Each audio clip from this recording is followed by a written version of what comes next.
Viewers, supreme কোর্টের রায়ের পর প্রাথমিক শিক্ষা পর্ষদ জানিয়ে দিয়েছে যে রাজ্যের সব কর্মরত শিক্ষকের জন্য টেট বাধ্যতামূলক। জেলার বিদ্যালয় সংসদকে দ্রুত তথ্য জমা দিতে নির্দেশ দেওয়া হয়েছে। আজকের এই বিষয়ে বলবো, প্রাথমিক ও জুনিয়র বেসিক স্কুলের শিক্ষকদের জন্য গুরুত্বপূর্ণ এক নতুন নোটিফিকেশন দেওয়া হয়েছে। এটি প্রকাশ করেছে West Bengal board of primary education বা WBBPE। বিষয়টি এসেছে সুপ্রিম কোর্টের এক রায় সিভিল অ্যাপিল নাম্বার 1385 অফ 2025 থেকে। সুপ্রিম কোর্ট 1 সেপ্টেম্বর 2025 তারিখে রায় দিয়েছে ইন সার্ভিস প্রাথমিক শিক্ষকদের জন্য টেট বা টিচার এলিজিবিলিটি টেস্ট বাধ্যতামূলক। এই রায়টি অঞ্জুমান ইশাত ই তালিম ট্রাস্ট বনাম মহারাষ্ট্র রাজ্য মামলার ভিত্তিতে হয়েছে।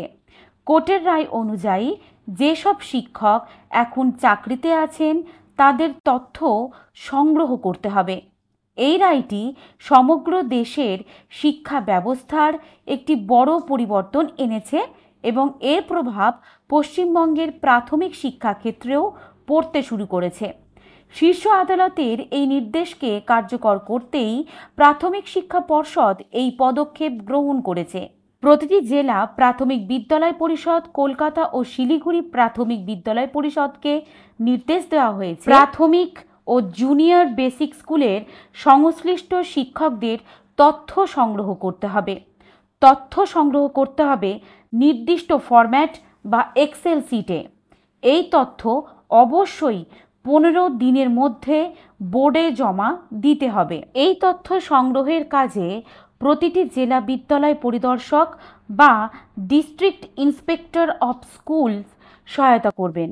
যদি বিষয়টি প্রাথমিক স্তরে হয় তবে PE বা প্রাইমারি এডুকেশনের জেলা বিদ্যালয় পরিদর্শক দায়িত্ব নেবেন, আর মাধ্যমিক স্তরের ক্ষেত্রে দায়িত্বে থাকবেন SE বা সেকেন্ডারি এডুকেশনের জেলা বিদ্যালয় পরিদর্শক। অর্থাৎ সংশ্লিষ্ট স্তরের স্কুল অনুযায়ী জেলা বিদ্যালয় পরিদর্শকরা তাঁরা স্কুল কাউন্সিলের চেয়ারম্যান বা চেয়ারপারসনের সঙ্গে মিলে কাজ করবেন বা এই কাজ সম্পূর্ণ করতে সহায়তা করবেন। প্রত্যেককে কোর্টের রায়ের নির্দিষ্ট অনুচ্ছেদ পার্ট 8 প্যারা 214 থেকে 219 অর্থাৎ প্যারা 214 থেকে 219 ভালোভাবে পড়ে বুঝে নিতে হবে।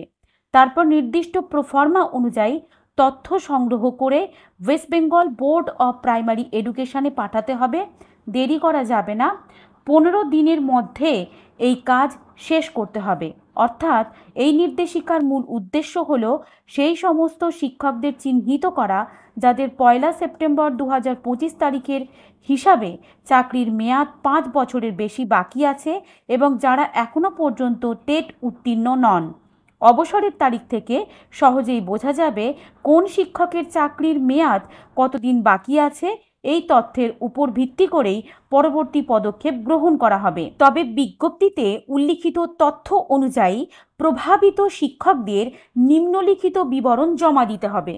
অর্থাৎ জেলার নাম, সার্কেল নাম, শিক্ষকের নাম, পদ বা প্রধান শিক্ষক বা সহকারী শিক্ষক, এমপ্লয়ি ID, জন্ম তারিখ, চাকরিতে যোগদানের তারিখ, অবসরের তারিখ, শিক্ষাগত যোগ্যতা, প্রশিক্ষণগত যোগ্যতা ইত্যাদি। তবে এই তথ্য সংগ্রহের পর পর্ষদ পরবর্তী পদক্ষেপের বিষয়ে সিদ্ধান্ত নেবে। তবে বিজ্ঞপ্তিতে পরবর্তী পদক্ষেপ সম্পর্কে কোনো রকম স্পষ্ট নির্দেশ দেওয়া হয়নি। সম্ভবত প্রভাবিত শিক্ষকদের জন্য বিশেষ টেট পরীক্ষার আয়োজন করা হতে পারে অথবা তাদের প্রশিক্ষণের ব্যবস্থা করা হতে পারে।